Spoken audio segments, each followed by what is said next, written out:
Hi everyone! Welcome back to another video. If you guys are new, ako po ulit si Arlene. At ayun na nga, it's another day. So actually, kakatapos ko lang mag-work, 5:36 na ng hapon. And ngayon, meron akong biyahe tomorrow. So, meron kaming family na biyahe. Tatry kong mag-vlog doon. If you guys are interested, let me know. But ayun na nga, meron tayong a few errands na gagawin just to prepare doon sa ating trip for tomorrow. So gusto ko kayong isama kasi pupunta ako sa dollar store. Yung dollar store kasi is for me very interesting na store. Just yung pangalan nga niya, karamihan talaga is $1.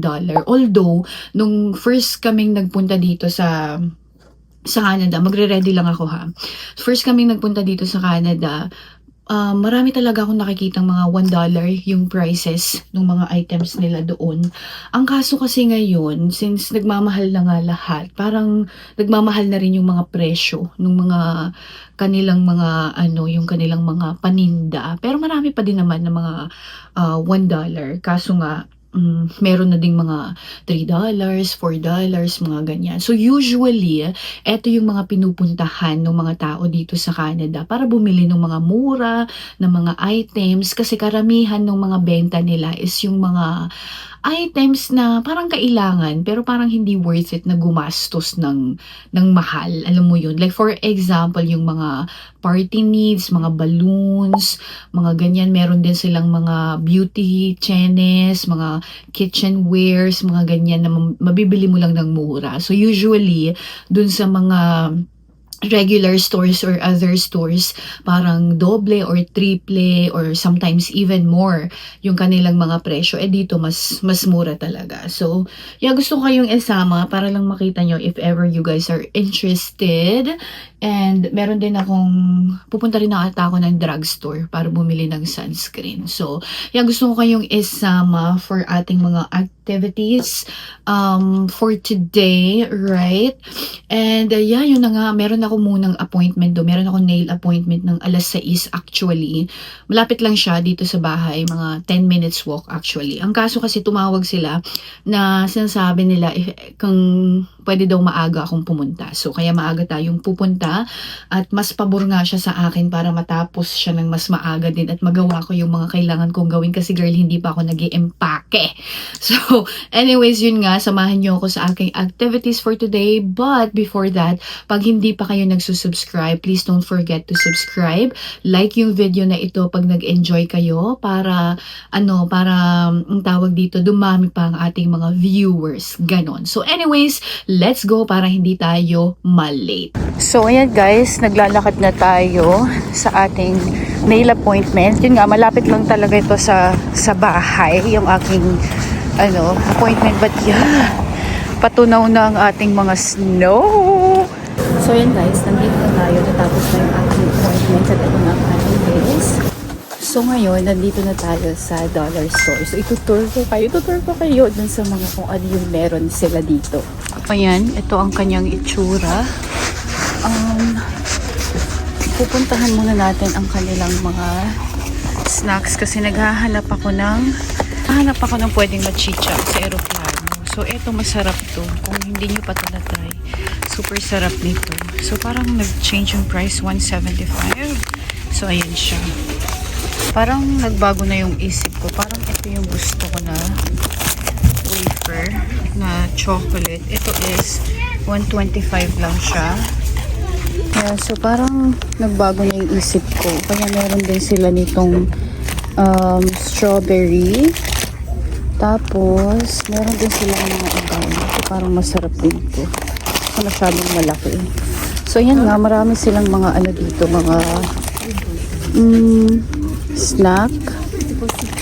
Tapos iba-iba. Tapos mura talaga yung dito. And so far, marami din naman akong na-try na okay. Tapos ito, naalala niyo ba to? Diba? Product of Spain pala ito. Yung Maria na biscuits. Tapos ayan, meron din silang mga parang mga beauty products dito. So usually binibili ako dito ng mga cotton balls, mga ganyan. Kaya naman itong mga ganito, diba? Pag ako kasi ayokong gumastos ng mahal sa mga ganito. So, ayan yan sila. Marami silang mga different items. Ganyan. Ito. So, yeah. So, bibili ako ng medyas. So, ito yung mga medyas nila. Ito parang $3 lang siya. So, okay nga kasi pag maluma, hindi sasama yung loob mo, diba? Parang gusto ko ito. So, ito is, magkano ba ito? Hindi ko kita yung presyo. Hinahanap ko yung yung isang medyas na nabili ko dito kasi yun, maganda yung tela niya, makapal. Hanggang ngayon, nasa akin pa. Parang $3 lang siya. Hindi ko siya makita. Kasi yung isa, yung kanina, medyo manipis na. Pero yung nabili ko na yun before, maganda talaga yung tela niya. So, we'll see.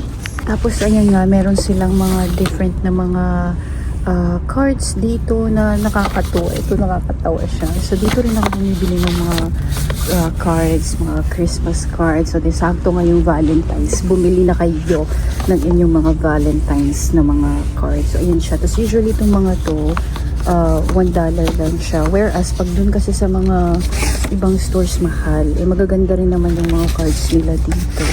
So, ayan siya guys. Super dami. Tingnan nyo. Ayan siya. Tapos, tiga ano lang talaga. Tiga $1 lang talaga. Ayan, marami pa silang mga different items dito. May mga school supplies sila.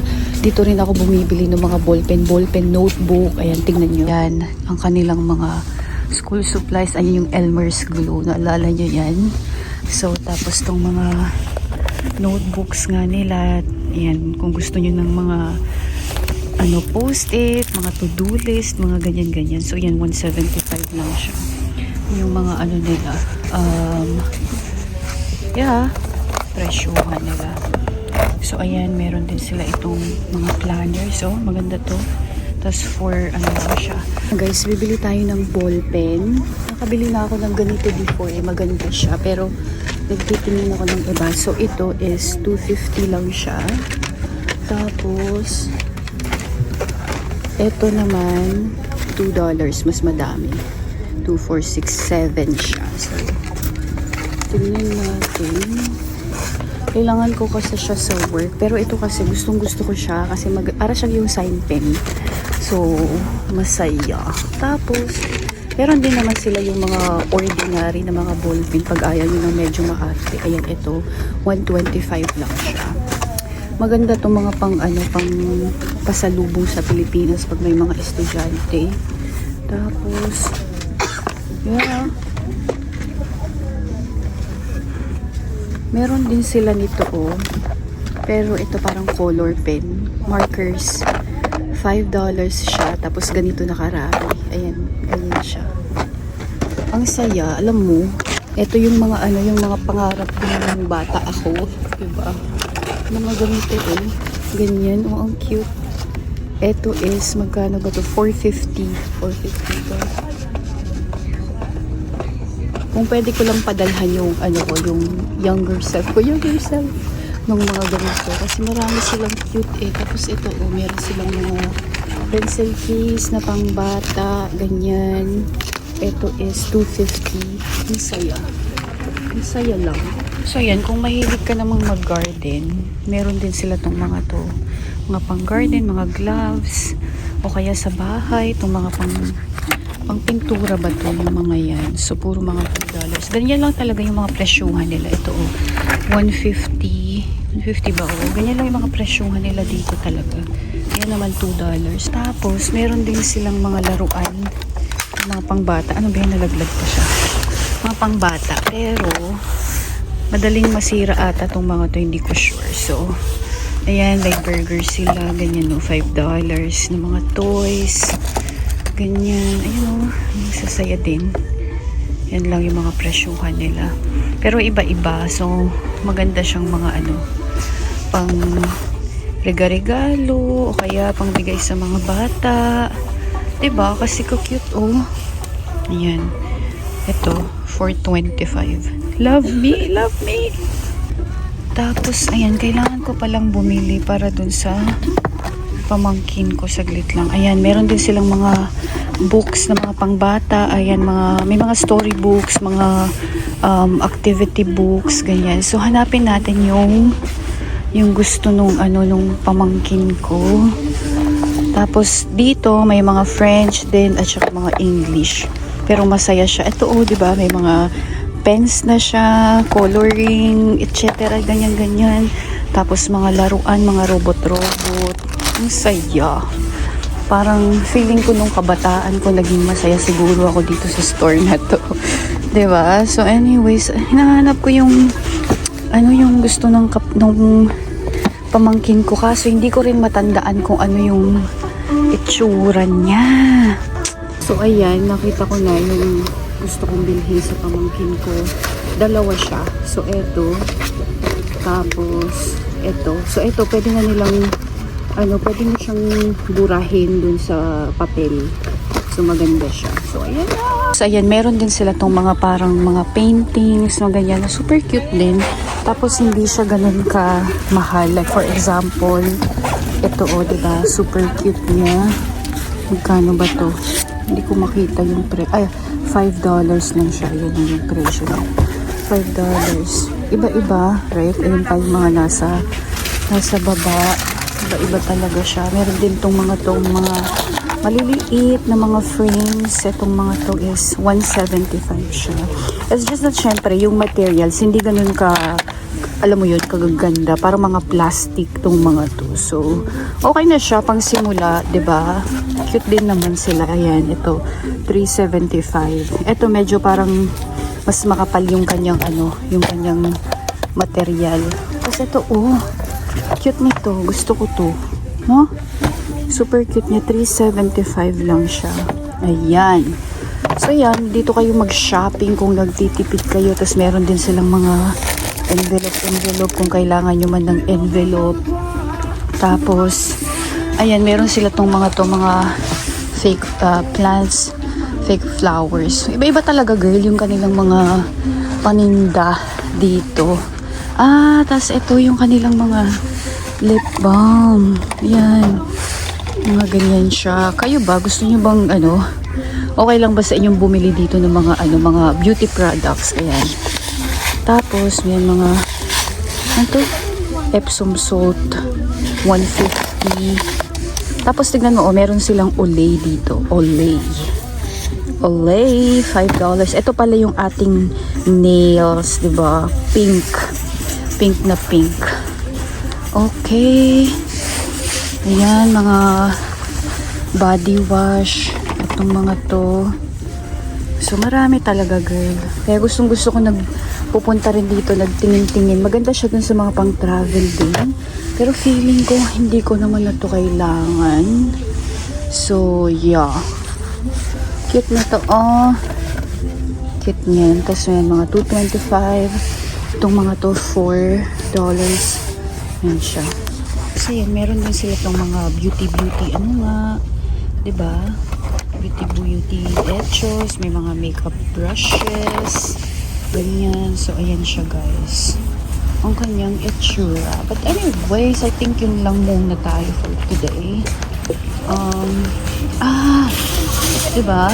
No, ang laki. Itong dollar store na to malaki. Bibili pala akong KitKat pang baon sa aeroplano. Ayan siya. So, okay na to ata. Since mag-i-Easter na, marami silang mga pang-Easter eggs. Chenes. So, ito yung sasabi ko, alam mo yan, pag yung mga regular na mga party houses ka pupunta mahal, dito mas mura, diba? Seasonal lang naman yung mga yan, kaya carry na dito ka bumili. Ito, ang cute nito, tingnan mo. $5 lang siya. Cute. So, guys, meron tayong problema. Magbabayad na sana ako, kaso pagtingin ko, nawawala yung card ko. Nagamit ko naman yun kanina, di ba, nung nagpa-nails ako. So, feeling ko, nalaglag ko siya. So, nilagay ko lang siya dito sa jacket ko. Kanina pa ako dukot na dito sa jacket ko. So, kung hindi natin nabili yung mga bibilihin sana natin dun sa dollar store. Tapos, pupunta pa sana ako dun sa drugstore kasi bibili sana akong sunscreen. Kaso hindi na kasi wala akong pambayad. Bulisit nakakahiya.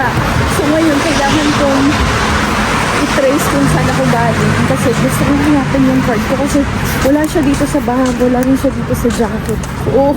So ayan na nga, nakauwi na ako. Oh my God, na-stress talaga ako kasi nawala yung card ko. So hindi ko na talaga nabili yung mga gusto ko sana bilhin nga dun sa dollar store. Tapos binalikan ko yung yung mga dinaanan ko, ganyan. Wala naman akong nakita. So hindi ko alam kung baka may nakapulot na dun sa card. Tapos kung saan na siguro nila nilagay. Nakakairita. Bukas pa naman na yung biyahe ko. Wala akong credit card. But anyways, ayoko nang ma-stress. Nangyari na. At least ginawa ko yung aking magagawa. Ako yung magagawa para hanapin. Kaso wala talaga. So, anyways, that's it na lang. Ayoko na lang siyang isipin. But yeah, thank you so much sa inyong subaybay. But anyways, yun nga, thank you so much for joining me. Medyo nakat short yung ating ganap kasi wala akong pambayad. Supposedly yun nga, may pupuntahan pa ako after kaso hindi na tayo nakapunta. So anyways, yun lang for today's video, guys. I really hope that you enjoyed ang ating mini Dollarama run for today's video. Abangan nyo yung mga next na videos natin kasi isi-share ko yung aming biyahe. So abangan ninyo kung saan. Kung meron kayong hula, let me know dun sa comment section. Clue is very sunny, right? Beach, ganon. So ilagay nyo yung mga hula nyo sa comment section. But anyways, thank you so much again for joining and I'll see you dun sa next na videos. Bye!